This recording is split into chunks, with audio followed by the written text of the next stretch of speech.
Hello friends, zeta access में आप लोगों का स्वागत है। और इस वीडियो में हम देखेंगे एस्थनोस्फीयर में। हमारे पिछले वीडियो में हमने देखा कि अर्थ का फॉर्मेशन कैसे हुआ, कैसे अर्थ में डिफरेंट रिंग्स बने जिसमें डिफरेंट रीजन्स हैं। हमने देखा क्रस्ट का फॉर्मेशन कैसे हुआ, हमने देखा मेंटल का फॉर्मेशन कैसे हुआ, और इस वीडियो में हम देखेंगे एस्थनोस्फीयर के बारे में। यहाँ पे आप देख सकते हो लिथोस्फीयर है और एस्थनोस्फीयर है। अब लिथोस्फीयर और एस्थनोस्फीयर मतलब यहां से यहां तक मिला के क्या बनता है हमारा अपर मेंटल। तो एस्थेनोस्फीयर जो है वो बेसिकली अपर मेंटल का पार्ट है। अपर मेंटल में एस्थेनोस्फीयर है और लिथोस्फीयर का पार्ट होता है। ये जो छोटा सा पार्ट है इसे ये क्रस्ट है। तो लिथोस्फीयर सॉलिड अपर मेंटल और क्रस्ट दोनों को मिला के बनता है लिथोस्फीयर। तो लिथोस्फीयर में क्रस्ट भी होता है और सॉलिड अपर मेंटल होता है। अपर मेंटल जो होता है वो लिथोस्फीयर भी उसके पार्ट होता है, जिसे लिथोस्फीयर मेंटल भी कहते हैं, और एस्थेनोस्फीयर भी उसमें होता है। ये पूरा रीजन मेंटल है और ये छोटा सा क्रस्ट है। तो क्रस्ट के नीचे का लिथोस्फीयर और एस्थेनोस्फीयर वो हमारा अपर मेंटल होता है। अब हम जानते हैं कि एस्थेनोस्फीयर में जो रॉक्स होते हैं वो मोल्टन स्टेट में होते हैं, पार्सली मोल्टन स्टेट में होते हैं, यानी कि वो कंप्लीटली सॉलिड नहीं होते, प्लास्टिक स्टेट में होते हैं, एक फ्लूइड स्टेट में होते हैं जिसमें मैग्मा मूव कर रहा होता है। इसके अंदर हमें मैग्मा के कन्वेक्शन करंट देखने को मिलते हैं। कन्वेक्शन करंट क्या होता है? मैग्मा जो बहुत हॉट होता है वैसे ऊपर उठता है, फिर वो धीरे धीरे से मूव होता है, ठंडा होता है, वो गहराई में जाता है और फिर ये साइकिल चलता है। तो ये कन्वेक्शन करंट होता है। ये कन्वेक्शन करंट ऐसे उठता है तो दूसरी डायरेक्शन में भी इसी तरह से चलता है। अब इसके कारण क्या होता है, यहाँ पे जो लिथोस्फीयर है उसके नीचे अपोजिट डायरेक्शन में फोर्सेस लगते हैं और मिलियंस ऑफ ईयर्स तक लगते रहते हैं। तो इसके कारण क्या होता है, ये रिप हो जाता है, ये इसमें क्रैक पैदा हो जाता है, जिससे मैग्मा ऊपर उठ के सरफेस तक आ जाता है। और लिथोस्फीयर भी जो है वो इस कन्वेक्शन करंट के मूवमेंट से इन्फ्लुएंस होता है। यहाँ पे अगर आप देखेंगे कन्वेक्शन करंट इस तरह मूव हो रहा है तो हमारा लिथोस्फीयर भी इस तरह मूव हो रहा है। यहाँ पे जो हमारा कन्वेक्शन करंट है वो इस डायरेक्शन में, हमारा लिथोस्फीयर भी इस डायरेक्शन में मूव हो रहा है। तो बेसिकली लिथोस्फीयर जो कि डिफरेंट प्लेट्स में डिवाइड है, जिसे हम टेक्टोनिक प्लेट्स कहते हैं, तो उसका जो मूवमेंट है वो कन्वेक्शन करंट पे ही डिपेंड करता है। और कन्वेक्शन करंट हमारा किसमें है? ये एस्थेनोस्फीयर में है। तो एस्थेनोस्फीयर हमारे टेक्टोनिक एक्टिविटी के लिए बहुत इंपॉर्टेंट है।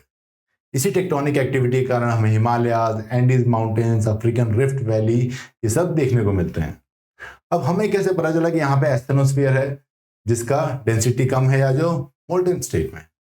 तो ये कुछ साइस्मिक वेव्स हैं। ये जब भूकंप आता है धरती के अंदर तो ये वेव्स, ये तरंगे पैदा होती हैं। तो इसको डिफरेंट डिफरेंट अर्थ स्टेशन पे ऑब्जर्व किया जाता है और उसको मैप किया जाता है। तो इस पे जब हमने देखा तो ये आप देख सकते हैं कि कैसे इस रीजन में यहाँ पे अचानक से स्पीड कम हो रही है। इसी को अगर एक्सपांड करके देखें तो आप देखिए यहाँ पे अचानक से ये दोनों ही एस और पी साइस्मिक वेव्स की जो वेलोसिटी है वो अचानक कम हो गई। इसका मतलब इस रीजन में जो रॉक्स हैं उसकी डेंसिटी कम है।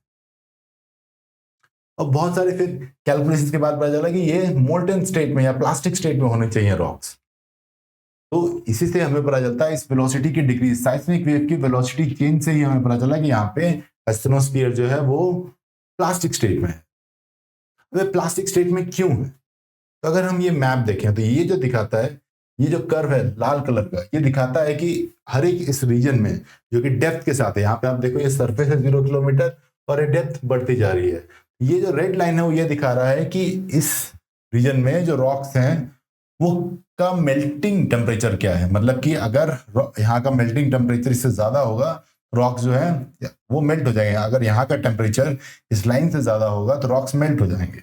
अच्छा, हम एक्चुअल टेम्परेचर देखें हमारे धरती के अंदर, हम देख सकते हैं कि वो एस्थेनोस्फीयर में बहुत पास है इस रेड लाइन के। यानी एस्थेनोस्फीयर का जो एक्चुअल टेम्परेचर है वो रॉक्स के मेल्टिंग टेम्परेचर के बहुत ही पास है। इसीलिए यहाँ पे जो रॉक्स होते हैं पार्सली मोल्टन स्टेट में होते हैं। क्यों? क्योंकि एक्चुअल टेम्परेचर इस रीजन का मेल्टिंग टेम्परेचर ऑफ रॉक्स से काफी क्लोज है। इसीलिए यहाँ पे हमें प्लास्टिक स्टेट में रॉक्स दिखते हैं। तो ये एटमॉस्फेयर के बारे में देख लेते हैं। ये क्या है? ये अपर मेंटल का पार्ट है। ये इसकी डेंसिटी है 3.5 से 4 ग्राम पर क्यूबिक सेंटीमीटर, टेम्परेचर 1400 से 1600 के आसपास, और थिकनेस 100 किलोमीटर से 410 किलोमीटर, मतलब कि 100 किलोमीटर की गहराई से चालू होता है और 410 तक जाता है। टोटल थिकनेस लगभग 300 किलोमीटर के आसपास हुई। जनरली डिफरेंट एस्टिमेट्स में 200 से 300 किलोमीटर इसकी पूरी थिकनेस कही जाती है। तो हमारा जो एस्ट्रोनोस्फीयर है वो 200 से 300 किलोमीटर थिक है, और ये स्टार्ट कहां से होता है? लगभग 100 किलोमीटर की गहराई से स्टार्ट होता है। ये प्लास्टिक स्टेट में है, देखिए लिक्विड नहीं है, प्लास्टिक स्टेट में है, क्योंकि पार्सली मेल्टेड रॉक्स है। और मैं पता क्यों चलता है ये? क्योंकि यहाँ पे साइस्मिक वेव्स के कारण वेलोसिटी सडनली चेंज होती है, डिक्रीज होती है, और डिक्रीज होती है मतलब इस रीजन की डेंसिटी कम है। इसी से हमें पता चलता है कि यहाँ पे एस्ट्रोनोस्फीयर। अब हमने पहले ही देखा था कि हमारे एस्ट्रोनोस्फीयर में कन्वेक्शन करंट्स होते हैं, और उस कन्वेक्शन करंट के कारण एस्ट्रोनोस्फीयर की मूवमेंट डिपेंड करती है। अब यहाँ पे देखोगे कि यहाँ पे जब ये कन्वेक्शन करंट इस तरह मूव हो रहा है, तो ये लिथोस्फीयर भी इस डायरेक्शन में मूव होगा। तो जो भी लिथोस्फीयर है या जो भी टेक्टोनिक प्लेट्स हैं, जैसे इंडियन टेक्टोनिक प्लेट है, यूरेशियन टेक्टोनिक प्लेट है, तो किस डायरेक्शन में मूव कर रहा है वो एस्ट्रोनोस्फीयर के इस कन्वेक्शन करंट पे ही डिपेंड करता है। इसीलिए टेक्टोनिक एक्टिविटीज के लिए एस्ट्रोनोस्फीयर बहुत इंपॉर्टेंट है। इसके बिना हमारा जो इंडियन प्लेट है या जो वो कभी भी मूव होके यूरेशियन प्लेट से नहीं टकराया होता, हिमालय कभी फॉर्म नहीं होते अगर ये कन्वेक्शन करंट नहीं होते। पैंजिया के टूटने का कारण भी ये कन्वेक्शन करंट ही है।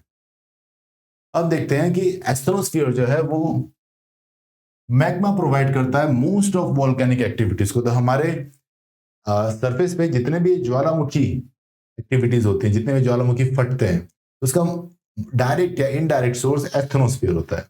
यहाँ पे आप देख सकते हैं कि ये एस्ट्रोनोस्फीयर का मैग्मा का कन्वेक्शन करंट है। इसी कारण ऊपर का क्या होता है कि ऊपर के जो लिथोस्फीयर उसमें क्रैक पैदा हो जाता है और मैग्मा सरफेस पे आता है, और ये कई किलोमीटर, ये सैकड़ों हजारों किलोमीटर लंबे क्रैक्स हो सकते हैं, जिससे मैग्मा कंटिन्यूसली ऊपर आता है, सरफेस पे आता है और यहाँ पे सॉलिडिफाई होता है। तो ये जो वॉल्केनिक एक्टिविटी होती है, इसका सोर्स डायरेक्टली एस्ट्रोनोस्फीयर होता है, और ये फिर यहाँ पे सॉलिडिफाई होके ओशनिक क्रस्ट बनाता है। अब जब ये प्लेट मूव हो रहा है, ये कन्वेक्शन करंट इस साइड जा रहा है, तो ये प्लेट भी इस साइड जा रहा है।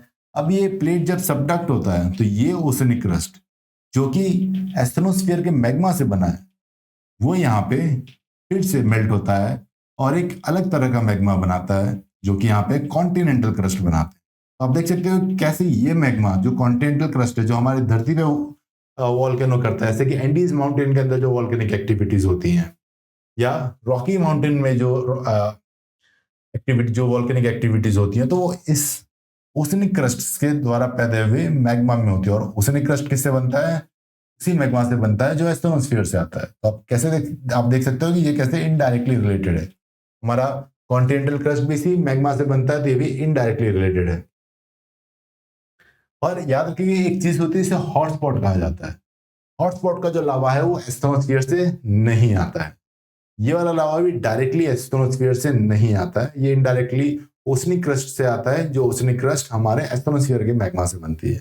बट डायरेक्टली एस्ट्रोनोस्फीयर से ये वाला भी नहीं आता है, और हॉटस्पॉट भी नहीं आता है। हमारे इंडियन ओशन में रीयूनियन हॉटस्पॉट है, पैसिफिक ओशन में हवाईयन हॉटस्पॉट है।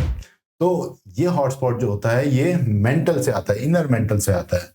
या यहाँ पे आप देखेंगे ये हमारा एस्ट्रोनोस्फीयर है सपोज, तो ये हमारा इनर मेंटल है। यहाँ पे आप देखेंगे कि ये जो मैग्मा है ये काफी डीप मेंटल से ऊपर आता है और हॉटस्पॉट बनाता है। ये वॉल्केनिक एक्टिविटी अलग होती है। हॉटस्पॉट का मैग्मा जो है वो एस्ट्रोनोस्फीयर से नहीं आता है। ये बात हमें याद रखनी है। आगे देखते हैं कि एस्ट्रोनोस्फीयर जो है वो हमारा लिथोस्फीयर बनाता है कैसे।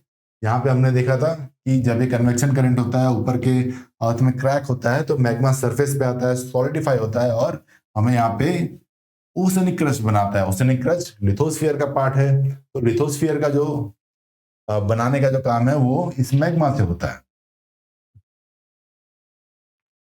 अब यहाँ पे हम देखेंगे कि ये क्रस्ट फिर वापस सबडक्ट होता है, मेल्ट होता है, और ये फिर से कॉन्टिनेंटल क्रस्ट बनाता है। तो कॉन्टिनेंटल क्रस्ट भी इनडायरेक्टली इसी मैग्मा पे डिपेंडेंट है। क्यों? क्योंकि कॉन्टिनेंटल क्रस्ट ओशनिक क्रस्ट के मेल्ट होने से बनता है, और ओशनिक क्रस्ट जो है वो एस्ट्रोनोस्फीयर के मैग्मा से बनता है। और एक और चीज होती है, बिकॉज ये जो कन्वेक्शन करंट है, ये कन्वेक्शन सेल है, तो ये लिथोस्फीयर भी इसी के कारण मूव होते हैं और यहाँ पे सबडक्ट होते हैं। जब ये सबडक्ट होते हैं तो एस्ट्रोनोस्फीयर में ये मेल्ट हो जाते हैं, और मेल्ट होने के बाद वापस ये मैग्मा बन जाते हैं। ये मैग्मा फिर से रिसाइकल होता है। तो एस्ट्रोनोस्फीयर हमारे लिथोस्फीयर को रिसाइकल करने का भी काम करते हैं। इसीलिए हमारे जो ओशनिक क्रस्ट है या उसके जो रॉक्स हैं वो काफी यंग है, वो 200 मिलियन से ज्यादा ओल्ड नहीं है। क्यों? क्योंकि वो कंटिन्यूसली रिसाइकल होते रहते हैं। जो एस्टेनोस्फीयर है वो आइसोस्टेसी का भी बहुत बड़ा सोर्स है। आइसोस्टेसी क्या है कि हमारा जैसे कि अर्थ है, अर्थ में क्रस्ट है, तो क्रस्ट का एक वेट है, और क्योंकि एस्टेनोस्फीयर वो पार्शियली मोल्टन स्टेट में है तो वो बॉयंसी देता है। तो ये वेट, ग्रेविटी और ये बॉयंसी दोनों को बैलेंस करती है। तो अगर हमारे क्रस्ट के एक पार्ट को सरफेस के ऊपर रहना है एस्टेनोस्फीयर से, तो प्रोपोर्शनली एक उतना ही अमाउंट में, एक प्रोपोर्शनली मतलब इक्वल नहीं लेकिन प्रोपोर्शनली अमाउंट में एक रीजन जो हमारा क्रस्ट का होगा उसको एस्टेनोस्फीयर के अंदर होना होगा। तो ये जैसे माउंटेन का दिया हुआ था, क्योंकि यहाँ पे माउंटेन बहुत ऊपर है तो प्रोपोर्शनली ज्यादा अमाउंट में वहां पे हमारा क्रस्ट एस्टेनोस्फीयर के अंदर तक गया है। यहाँ पे क्योंकि हाइट कम है, यहाँ पे आप देखोगे क्रस्ट की गहराई भी कम है, डेप्थ भी कम है। तो ये बेसिकली आइसोस्टेसी कहा जाता है। जैसे कि अगर आप ये वुडन प्लैंक्स ले लें, ये वुडन ब्लॉक्स ले लें, तो आप देखेंगे कि यहाँ पे अगर इतना रीजन पानी के ऊपर है तो उसका कारण क्या है कि इतना रीजन का जो बॉयंसी है वो इस ग्रेविटी को बैलेंस कर रहा है। सिमिलरली अगर हाइट वुडन प्लैंक की कम हो गई तो इतना रीजन ऊपर रहेगा और इतने रीजन पे बॉयंसी लगेगी, तो इस टोटल का वेट इस बॉयंसी से बैलेंस होगा। तो सेम फंडा यहाँ पे लगता है और इसको आइसोस्टेसी कहा जाता है। ये आइसोस्टेसी का सोर्स हमारा एस्टेनोस्फीयर है। तो आइसोस्टेसी है क्या? It is state of gravitational equilibrium. Gravity का इक्विलिब्रियम है, मतलब बैलेंस है ग्रेविटी और इसके बॉयंसी या फिर अपवर्ड फोर्स जो कि हमारा मेंटल लगाता है क्रस्ट पे। और इससे क्या होता है कि जो लेस डेंस क्रस्ट है वो फ्लोट होता है एट वेरिंग एलिवेशन। इसीलिए क्रस्ट का जो एलिवेशन है वो वेरी होता है। क्यों? क्योंकि जितना उसका डेप्थ होगा तो एक पार्ट एस्टेनोस्फीयर के अंदर रहेगा और उसी के प्रोपोर्शनल बॉयंसी के हिसाब से उसका एक पार्ट ऊपर रहेगा। अगर हम आइसोस्टेसी को थोड़ा डिटेल में समझना चाहें तो यहाँ पे हम देख सकते हैं कि ये एस्टेनोस्फीयर है पूरा, ये आपका समझ ले कि क्रस्ट है। तो यहाँ पे क्या है कि ये पूरा माउंटेन है, ठीक है, ये पूरा माउंटेन है और उसी के अराउंड आइसोस्टेसी भी बैलेंस होती है। यहाँ पे हाइट माउंटेन की ज्यादा है। आप देखोगे कि यहाँ पे जो लिथोस्फीयर है वो काफी गहराई तक है, इसकी ग्रेविटी इस रीजन के बॉयंसी से बैलेंस हो रही है। यहाँ पे डेप्थ कम है तो यहाँ पे ग्रेविटी भी कम है, बॉयंसी भी कम है, दोनों साइड। इस तरह ये बैलेंस्ड है। यहाँ पे ये ज्यादा हाइट तक है, क्यों? क्योंकि यहाँ पे इसका पार्ट नीचे एस्टेनोस्फीयर में काफी गहराई तक एक्सटेंड होता है। लेकिन अगर हम ये माने कि किसी कारण से यहाँ पे इरोजन हो गया, तो इरोजन हो गया तो इसका वेट कम हो गया, बॉयंसी जो है वो ज्यादा हो गई, तो इसके कारण ये जो माउंटेन ब्लॉक होगा वो उठ जाएगा। इसलिए आप देख रहे हो कि इसकी हाइट ऊपर हो गई, नीचे जो पहले यहां तक था वे यहीं तक है। तो ये आइसोस्टेसी का असर है, ये बॉयंसी फोर्स है, इसको ऊपर ढकेल देगी। क्यों? क्योंकि वेट कम हो गया, इरोजन हो गया। तो उसी तरह ये इरोड हो गया। अगर हम मान लें कि इस रीजन में ये एक्यूमुलेट हो गए, फिर क्या होगा? फिर आप देखोगे कि यहाँ क्या रीजन का वेट बढ़ गया, तो ये और थोड़ा सा इसका लेवल एस्टेनोस्फीयर में चला जाएगा। क्यों? क्योंकि अब वेट बढ़ गया है। तो आप देखिए नया लाइन, नया लाइन आप देखेंगे यहाँ पे वेट कम हुआ है, ये रीजन ऊपर गया है, यहाँ पे वेट ज्यादा हुआ है तो ये रीजन नीचे आया है। तो इसी को आइसोस्टेसी कहा जाता है और इसका मेन सोर्स एस्टेनोस्फीयर है। तो इसके साथ हम एस्टेनोस्फीयर का हमारा वीडियो खत्म करेंगे। उम्मीद है आपको ये वीडियो अच्छा लगा हो। अगर अच्छा लगा हो तो सब्सक्राइब जरूर करें और दोस्तों के साथ भी शेयर करें। Thank you.